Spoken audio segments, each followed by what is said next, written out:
We hebben al heel veel gezien van dit immense complex en nu komen we bij het kloppend hart daarvan, de restricted area.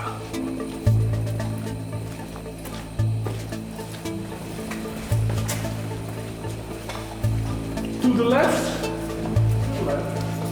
Oké, nou je zei net al, het kloppend hart, daar zijn we nu. En ja, kijk, dit geeft een beetje een sfeerbeeld van hoe dat kloppend hart eruit gezien moet hebben. Dit was een hele wand met van dit soort verlichte platen, waar eigenlijk alle informatie die voor dit hoofdkwartier nodig was, op werd verzameld.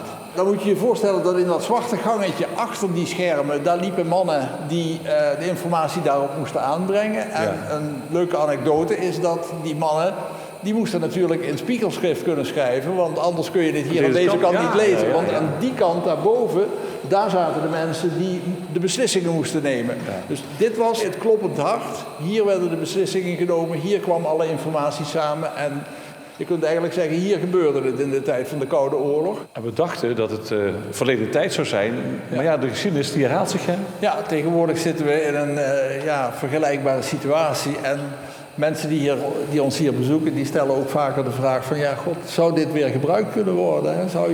Zou het weer nodig kunnen zijn dat ze dit hoofdkwartier weer in gebruik nemen? Ja. En wat zegt u dan? Dat absoluut niet mogelijk is, omdat alle technische installaties weg zijn en het inmiddels ook duidelijk is dat dit hoofdkwartier, ondanks 39 meter dekking, niet meer veilig is tegen de moderne wapens. Dus het zal nooit meer als zodanig worden gebruikt. Laten we het maar gewoon als museum houden.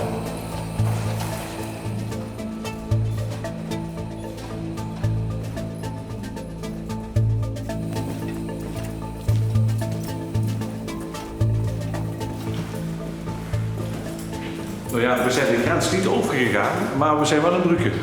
Soort van, hè? Ja, we zijn nu, je ziet dat daar, Royal Air Force Bruggen. Wanneer hebben jullie dat hier naartoe gehaald? We zijn daar in 2019 mee begonnen.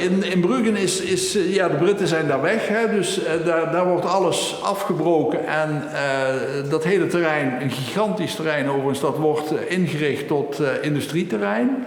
En daar zijn wij op een gegeven moment door iemand van het Limburgs landschap naartoe geroepen van je moet daar eens gaan kijken, want daar wordt alles weggehaald en misschien zijn er nog wel leuke dingen voor jullie. En die waren er, kijk maar. Ja. We hebben dat als vrijwilligers, zijn we het daar gaan demonteren. En hier weer gaan monteren.